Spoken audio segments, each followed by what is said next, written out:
इंदौर के एक दूल्हा और दुल्हन शादी के तुरंत ही बाद अपना हनीमून मनाने के लिए अपने घर से लगभग 2185 किलोमीटर दूर चले जाते हैं। घर वालों को पल पल की जानकारी दे रहे थे, लेकिन अचानक से ही उनका संपर्क टूट जाता है। घर वाले इंतजार करते रहते हैं और लगभग 24 घंटे से ज़्यादा का समय बीत जाता है। अब इसके बाद आखिरकार करें तो क्या करें। तभी दुल्हन का भाई और दूल्हे का भाई दोनों ही उसी 2185 किलोमीटर दूर पहुंच जाते हैं। वहां जाने के बाद एक अपनी बहन को तलाश कर रहा था तो एक अपने भैया को तलाश कर रहा था। आसपास के लोग कोई मदद ही नहीं कर पा रहा था। पुलिस स्टेशन जाते हैं तो वहां भी कोई नहीं सुनवाई हो रही थी।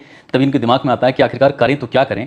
उन्होंने सोचा कि क्यों ना सोशल मीडिया पर जो काम करने वाले इन्फ्लुएंसर होते हैं उनसे मदद मांगी जाए। कुछ यूट्यूबरों से, कुछ वैसे लोगों से मदद मांगते हैं। कहते हैं कि ये एक फोटो है और इस फोटोग्राफ में दिखने वाले दूल्हा और दुल्हन दोनों ही अचानक से लापता हो गए हैं। कोई भी इसके बारे में अगर सूचना देगा तो हम उसको 5 लाख रुपए भी देंगे, बस उन्हें ढूंढवाने में मदद कर दीजिए। बस फिर क्या था, इसके बाद ये फोटो सोशल मीडिया पर इस कदर वायरल हो जाता है। शायद ही देश का कोई ऐसा हिस्सा होगा, शायद ही देश का कोई ऐसा व्यक्ति होगा जिसके मोबाइल में ये फोटो बहुत तेजी के साथ फैलता नहीं है, वायरल नहीं होता है। अब चाहे उस प्रदेश के मुख्यमंत्री हो जिस प्रदेश से वो घूमने के लिए गए थे, या फिर जिस प्रदेश में घूमने के लिए गए हुए हैं वहां पर उसके भी मुख्यमंत्री हो, या फिर भारत के गृह मंत्री के मोबाइल में भी ये फोटो पहुंच जाता है। सबके सब सक्रिय होते हैं। जो पुलिस पहले हीला हवाली वाला रवैया अख्तियार कर रही थी, उसके बाद पुलिस भी सक्रिय हो जाती है और तलाश जब शुरू होती है, जिसकी कतई उम्मीद नहीं की थी, जब वो होता है तो उसके बाद फिर घर वालों का रो रो कर बुरा हाल हो जाता है। दरअसल दूल्हा जब मरी हुई अवस्था में मिलता है और दुल्हन की तलाश जारी होती है तो परिवार वाले सोचकर हैरान थे, परेशान थे कि आखिरकार ये हुआ क्या था। आज की इस कहानी के माध्यम से हम यही समझने की कोशिश करते हैं कि आखिरकार उस दूल्हे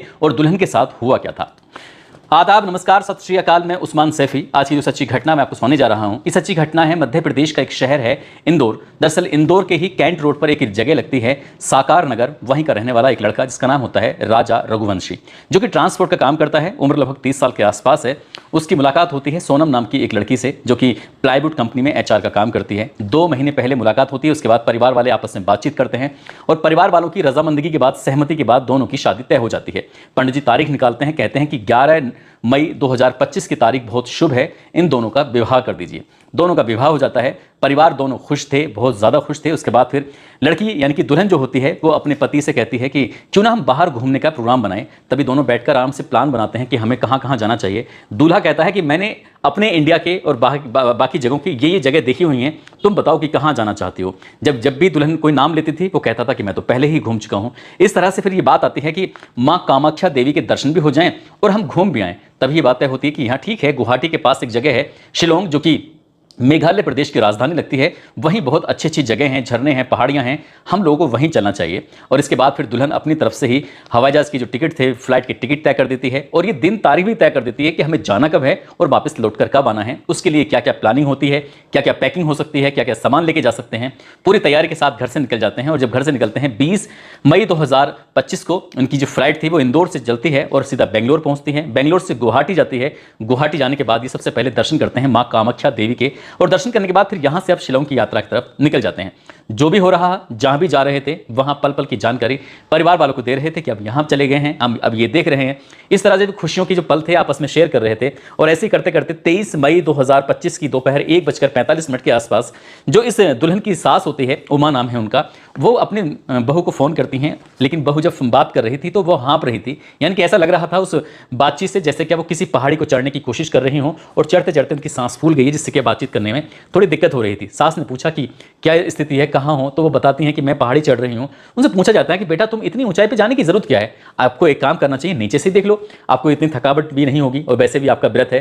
सास और बहू दोनों आपस में बहुत अच्छे से बातचीत कर रही थी। तभी बहू कहती है अपनी सास से कि माँ जी मैं आपको बाद में फ़ोन करती हूँ और यहाँ कुछ नेटवर्क की भी थोड़ा इशू है, दिक्कत है, इसलिए हम बाद में बात करेंगे। जब इसी तरह की बात थी, आखिरकार ये बातचीत का सिलसिला इनका चली रहा था और ये जब फ़ोन कट जाता है तो अब सास इंतजार कर रही थी कि आखिरकार बहू का फिर से फ़ोन आएगा, लेकिन फिर से फ़ोन ही नहीं आता। जब उमा बार बार अपनी बहू और बेटे को फ़ोन लगा रही थी तो फ़ोन नहीं लग रहा था। 23 तारीख भी गुजर जाती है, 24 तारीख को भी कई बार कोशिश की जाती है। जब बात नहीं बन पाती तब दूल्हे के जो बड़ा भाई होता है, नाम सचिन होता है, दूसरे भाई का नाम विपिन होता है। सचिन और विपिन से माँ कहती है कि बेटा मैं कई बार कोशिश कर चुकी हूँ, कई बार ट्राई कर चुकी हूँ, लेकिन बेटे से बात नहीं हो पा रही। बेटा का नाम राजा रघुवंशी होता है और बहू का नाम होता है सोनम रघुवंशी। दोनों में से किसी से बातचीत नहीं हो पाती है। तभी बात लड़की के मायके वालों तक पहुंच जाती है। लड़की का भाई जो होता है उसका नाम गोविंद होता है और लड़के का भाई जो मजला भाई होता है विपिन, दोनों आपस में सलाह मशवरा करते हैं और कहते हैं कि हम दोनों को वहां मौके पर जाना चाहिए। यानी कि इंदौर से वो जो जगह है शिलोंग जहां पर वो गए थे घूमने के लिए, वो लगभग 2185 किलोमीटर दूर है। दोनों भाई इमरजेंसी अपने फ्लाइट का टिकट करते हैं, आखिरकार उस जगह पर पहुंच जाते हैं और वहां जाने के बाद आसपास के लोगों से बातचीत करने की कोशिश कर रहे थे। एक अपनी बहन को तलाश करने की कोशिश कर रहा है तो एक अपने भाई को तलाश करने की कोशिश कर रहा है, कोई सफलता मिल नहीं पा रही थी। आखिरकार ये 25 मई 2025 को वहां पहुंच जाते हैं। इनसे जो संपर्क टूटा था वो 23 मई को टूटा था, 24 मई, 25 मई। अब आसपास के लोग कोई मदद करने को तैयार नहीं था। सबसे बड़ी दिक्कत तो यह आ रही थी कि जो भाषा थी वो उनकी भाषा इनको समझ में नहीं आ रही थी और इन आपस में एक दूसरे की भाषा समझने में असमर्थ हो रहे थे, दिक्कत हो रही थी। तभी भाई ने कहा कि यहां से कुछ मदद नहीं हो पाएगी। वापिस वो इंदौर फोन करते हैं, कहते हैं कि यूट्यूबर्स की मदद मांगो और वो इस फोटो को जब सोशल मीडिया पर अपलोड करेंगे, वायरल करेंगे तो शायद ये बात सरकार तक पहुंचेगी, पुलिस प्रशासन तक पहुंचेगी। साथ ही तुम लोकल की पुलिस से जाकर संपर्क करो कि यहाँ की पुलिस तो कुछ सुन ही नहीं रही है। मेघालय की जो पुलिस थी वो शायद उनके परिवार वालों की बातों को समझने की कोशिश नहीं कर रही थी, क्योंकि 2 लोग जो गायब थे उससे पूरा परिवार हिल जाता है, डुल जाता है। इधर इंदौर में ये घर वाले परिवार वाले कोशिश कर रहे थे। पुलिस कमिश्नर जी से मुलाकात करते हैं, कमिश्नर संतोष सिंह से। संतोष सिंह इस मामले को गंभीरता से लेते हैं। वो डीसीपी क्राइम ब्रांच के राजेश कुमार त्रिपाठी जी को आदेश करते हैं, कहते हैं कि आप इस मामले को देखिए। इसके बाद फिर शिलोंग की पुलिस को फोन किया जाता है। उधर फोटो बहुत तेजी के साथ वायरल होने लगता है और देखते ही देखते फोटो ये मध्य प्रदेश के मुख्यमंत्री तक पहुंच जाता है, मेघालय के मुख्यमंत्री तक पहुंच जाता है, भारत सरकार के गृह मंत्री तक पहुंच जाता है। उसके बाद फिर मैसेज किए जाते हैं, आदेश दिए जाते हैं, तब जाकर पुलिस सक्रिय होती है तो आखिरकार फिर ढूंढना शुरू करते हैं। तो सबसे पहले सागर सेन सामल का ये जानकारी मिलती है। ये वो व्यक्ति होता है जिसने कि अपनी स्कूटी उनको दी थी दंपति को। 4 दिन के लिए स्कूटी मांगी गई थी कि हम लोग स्कूटी लेकर हम इस आसपास के जो इलाका है इसको घूमना चाहेंगे और इसके लिए स्कूटी मिल जाती है। ये जितने भी हिल स्टेशन होते हैं वहाँ पर वाहन आसानी से मिल जाते हैं। आपको कुछ पैसे जमा करने पड़ते हैं, कुछ ऐसे पहचान पत्र जमा करने पड़ते हैं। उसके बाद फिर आप उसे कितने भी दिन तक रख सकते हैं, उसके बदले में आपको सिर्फ पैसे देने पड़ते हैं। तो ML05AA1472 आखिरकार ये स्कूटर था जिस स्कूटर पर लगातार घूम रहे थे। उससे पूछा जाता है, वो कहता है कि मेरे स्कूटर में GPS लगा हुआ है, मैं इसके माध्यम से भी पता करता हूँ। इधर तो ये पता करने की कोशिश कर रहा था, उधर जहाँ स्कूटर की अंतिम लोकेशन पाई जाती है वो होता है ओसरा हिल्स, जो कि डबल डेकर के आसपास बताया जाता है। अब इधर से ही किसी ने फोन किया था, जो गांव के आसपास का मुखिया होता है, वो बताता है कि यहां पर एक स्कूटर है जो लावारिश हालत में खड़ा हुआ है। पुलिस मौके पर पहुंचती है तो स्कूटर में चाबी लगी हुई थी। अब दोनों आपस में संपर्क करते हैं। उधर बिपिन और साथ ही जो गोविंद होता है वो पुलिस से संपर्क में था, जो आसपास के लोकल वाले थे उनसे भी संपर्क में था। अब इसके बाद पुलिस भी सक्रिय हो जाती है। 6 टीमें बनाई जाती हैं। 6 टीमों में लगभग 35 ऑफिसर होते हैं। अब चाहे वो SDRF की टीम हो या NDRF की टीम हो, वो अपनी तरफ से पूरी तमाम कोशिश कर रहे थे। लेकिन जिस इलाके में अंतिम लोकेशन पाई जाती है उस इलाके में लगातार बारिश भी हो रही थी, कोहरा भी था। ऐसे में ढूंढ पाना बहुत ज्यादा मुश्किल हो रहा था। हालांकि लगातार कोशिश कर रहे थे और एक एक करके दिन ऐसे ही बीत रहे थे। आखिरकार 11 दिन बीत जाते हैं और 2 जून की यह बात है, 11 बजे के आसपास का समय हो रहा था। इलाका लगता है रियात अर्लिंग यांग, जो कि वेई साहब डोंग की जगह एक पार्किंग स्थल होता है। पार्किंग स्थल के नीचे लगभग 1000 फुट की गहराई के नीचे एक बॉडी दिखाई देती है, जो कि ड्रोन के माध्यम से देखी गई थी। आखिरकार उस बॉडी को बाहर निकाला जाता है। वो काफी डिकम्पोज हो चुकी थी, जिसकी वजह से पहचान पाना बहुत मुश्किल हो रहा था। घर वाले परिवार वाले जो होते हैं वो आखिरकार वो आसपास ही थे, उनको दिखाया जाता है कि क्या आप देख सकते हैं एक बॉडी मिली है। बॉडी को देखकर हालांकि चेहरे से तो पहचान नहीं हो रही थी, लेकिन सीधे हाथ पर लिखा हुआ था राजा, और राजा ही गायब था। राजा रघुवंशी की जब उसे देखा जाता है, साथ ही उसके हाथ की कलाई पर एक घड़ी बंधी हुई थी। वो घड़ी इलेक्ट्रॉनिक घड़ी होती है, जिसकी वजह से पहचान लेते हैं कि ये तो मेरे सबसे छोटे वाले भाई की घड़ी है। आखिरकार फिर ये जांच पड़ताल शुरू होती है और जांच पड़ताल होने के बाद ये इस जो शव होता है वो पोस्टमार्टम के लिए भेजा जाता है। शिलोंग नॉर्थ ईस्टर्न एक जगह लगती है, वहां पर इंदिरा गांधी क्षेत्रीय स्वास्थ्य एवं आयुर्विज्ञान संस्थान होता है। वहां बॉडी को पोस्टमार्टम के लिए भेजा जाता है। पोस्टमार्टम की तैयारी हो जाती है, लेकिन जो दुल्हन होती है वो मिल नहीं पाती। आखिरकार जो दूल्हे के भाई होते हैं, परिवार वाले होते हैं, उन्होंने मीडिया में बयान दिया और मीडिया में बयान देने के बाद वो कहते हैं कि जहां पर स्कूटी मिली थी, स्कूटी से लगभग 25 से 30 किलोमीटर दूर वो लाश का मिलना, ये अपना आप में कई तरह के सवाल खड़े कर रहा है। साथ ही जहां पर ये लाश मिली है वहां पर पार्किंग स्थल है, जो कि सीमेंटेड एक बैरिकेटिंग है, जहां से लांग पाना उसको बहुत मुश्किल काम है। लेकिन उसके बाद वो लांग कैसे गए, और लांग भी जाते हैं, उसके बाद 1000 फुट की गहराई में कैसे गिर जाते हैं। इससे तो साफ लगता है कि उनके साथ कुछ ना कुछ ऐसा गलत हुआ है।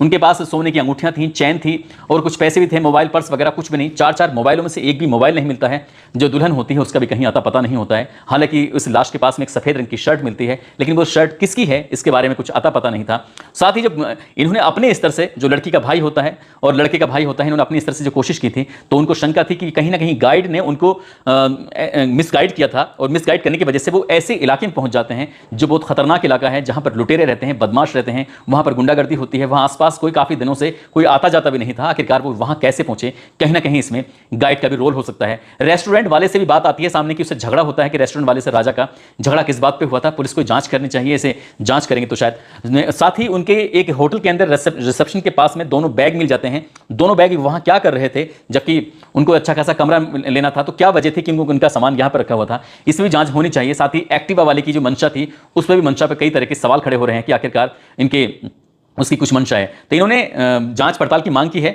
और जांच पड़ताल की मांग करने के बाद हालांकि मेघालय की पुलिस ने एसआईटी गठन की बात की है और इस मामले को उच्च स्तरीय जांच कराने की बात की है, ताकि दूल्हा क्यों गायब हुआ था, दुल्हन कहां है, उसके बारे में पता निकल सके। लेकिन जो घर वाले हैं वो कहते हैं साफ साफ कि इस मामले में सीबीआई जांच होनी चाहिए। सीबीआई जांच के बाद ही सब कुछ चीजें स्थिति साफ क्लियर हो सकेंगे, क्योंकि जिस तरह से मेघालय की पुलिस ने शुरुआत में काम किया था, उससे तो लग रहा है कि शायद वो इसमें पूरी तरह से ईमानदारी से काम नहीं कर पाएगी। इधर जो लगातार बारिश पड़ रही है, और जब बारिश होती है तो मिट्टी भी दरकती है, जमीन भी खिसक सकती है, और ऐसे में लगातार ऐसे ही चलता रहा तो सोनम की अगर साथ कोई अगर हादसा हो गया होगा तो शायद उसको ढूंढ पाना इतना मुश्किल हो जाएगा। और वैसे भी 11-12 दिन का समय बीत चुका है। ऐसी स्थिति में सोनम के साथ क्या हुआ होगा क्या नहीं, सहज ही अंदाजा लगाया जा सकता है, जिस तरह से दूल्हा यानी कि जो राजा रघुवंशी होती है उसके साथ। अब इसके बाद फिर पुलिस प्रशासन अपने देश की मीडिया, सोशल मीडिया पर लगातार इंदौर के दंपति के बारे में चल रहा था, लेकिन परिवार वालों ने ये बिल्कुल कतई उम्मीद नहीं की थी जो उस दूल्हे के साथ होता है वो वाकई वो भयानक होता है। अभी पुलिस की जांच का विषय है कि क्या वाकई लूट या बदमाशों ने इस तरह की घटना को अंजाम दिया है, या फिर अपना आप से वहां पहुंचे हैं। जो भी होगा वो जांच के बाद स्पष्ट हो सकेगा, लेकिन परिवार वाले कहते हैं कि सीबीआई से पहले इसे कोई जांच पड़ताल नहीं कर सकता। दोस्तों, इस पूरे घटनाक्रम को सुनाने का उद्देश्य किसी को परेशान करना नहीं है, किसी का दिल दुखाना नहीं है, बल्कि आपको जागरूक करना है, आपको सचेत करना है। जिस तरह से लोग अपनी खुशियों को बांटने के लिए दूसरी जगहों पर पहुंचते हैं, खासकर हिल स्टेशन पर या फिर ऐसी टूरिस्ट पैलेस पर पहुंचते हैं, ऐसे में वहां लोकल वालों की बड़ी जिम्मेदारी बनती है कि उनके साथ वो अच्छे से पेश आए, उनकी मदद करें, क्योंकि मदद करेंगे तो वो जाकर उनका प्रचार करेंगे, और प्रचार करेंगे तो फिर लोग ज्यादा घूमने आएंगे, और लोग ज्यादा घूमने के लिए आएंगे तो जाहिर सी बात है फिर किसी को इनकम भी होगी और उसकी तरक्की भी होगी। ऐसी स्थिति में जब दूल्हा दुल्हन ये घूमने का प्लान बना रहे थे तो ये एक तरफ से आवाज आती है कि काम करते हैं श्रीनगर घूमने के लिए चलते हैं, वहां बहुत बहुत अच्छी जगह है, देख सकते हैं। लेकिन तभी घर वाले कहते हैं कि वहां पर अभी आतंकवादी वारदात हुई थी, घटना हुई थी, वहां जाना तुम्हारे लिए खतरे से खाली नहीं है। अगर श्रीनगर में इस तरह की बातें हुई हैं और शिलोंग में इस तरह की बातें हो रही हैं तो लोग कहां जाना पसंद करेंगे, कहां जाएंगे, और इस तरह से टूरिज्म को बड़ा नुकसान पहुंच सकता है। अगर घर वालों ने, परिवार वालों ने यूट्यूबर्स का सहारा न लिया होता, उसके बाद ही सोशल मीडिया पर वायरल ना होता, मुख्यमंत्री और जो गृह मंत्री हैं और उसके बाद फिर पुलिस प्रशासन सक्रिय ना होता, तो शायद मदद ना मिल पाती, दूल्हा नहीं मिल पाता। लेकिन क्या सभी के लिए इस तरह से यूट्यूबर्स को सामने आना पड़ेगा? क्या जब मामला हाईलाइट होगा तभी पुलिस प्रशासन जागेगा? पुलिस को अपनी जिम्मेदारी निभाते हुए ईमानदारी से काम करना चाहिए, और किसी की बेटा किसी बेटी के साथ कोई अप्रिय घटना ना हो, इसके लिए शुरुआत से ही सजग रहें।